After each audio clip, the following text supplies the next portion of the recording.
Good morning. Praise the Lord. Today, August 28th, we'll talk about Hosea. Hosea 1, second verse. When the Lord began to speak through Hosea, the Lord said to him, "Go marry a promiscuous woman and have children with her, for like an adulterous wife, this land is guilty of unfaithfulness to the Lord." Hosea was a great prophet to the northern kingdom of Israel. He served from 753 to 713 BC under the reign of Jeroboam II. The northern kingdom had prospered materially but had decayed spiritually. Hosea's role was to show how the northern kingdom had been unfaithful to God, their husband and provider, and had married themselves to Baal and the gods of Canaan. Throughout Hosea's prophecy, the relationship between God and his people is presented as that of a husband and his wife. The book opens with an offended God, and immediately the reason is given. The land had committed adultery in departing from the Lord. The extent of this departure is expanded later, where we learn that there was no truth, mercy, or knowledge of God in the land. In such a day when the nation was filled with evil, God raised up Hosea, and he was predicting what all was going to happen to the nation. The name Hosea carries the meaning of salvation and deliverance, pointing us to the faithfulness and mercy of God at a time when his people were removed from him. Hosea witnesses from close range the lament of the heart of God, and he records it.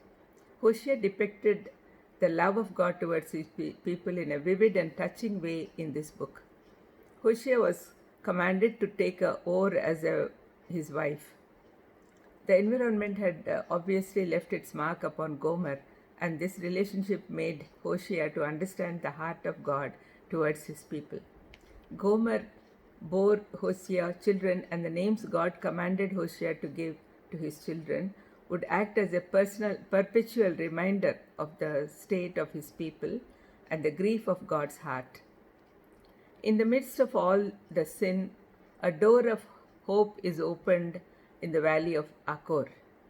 Hosea would not be used by God without his enduring personal suffering and grief.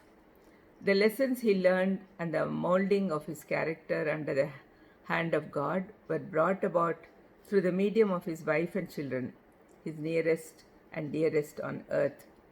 Many have experienced family difficulties as a result of their faithfulness to God. This was true in the case of Hosea, and at the end of all his difficulties, he concluded that the ways of the Lord are right and the righteous walk in them. We see this in the last chapter 14, last verse 9. Let's pray. Lord, thank you for teaching us about how Hosea predicted the downfall of the Israelites and how he personally experienced the difficulties and the sorrow of God. Lord, please help us to understand the love of God and be conscious about it all the time. In Jesus' precious name I ask. Amen. God bless you.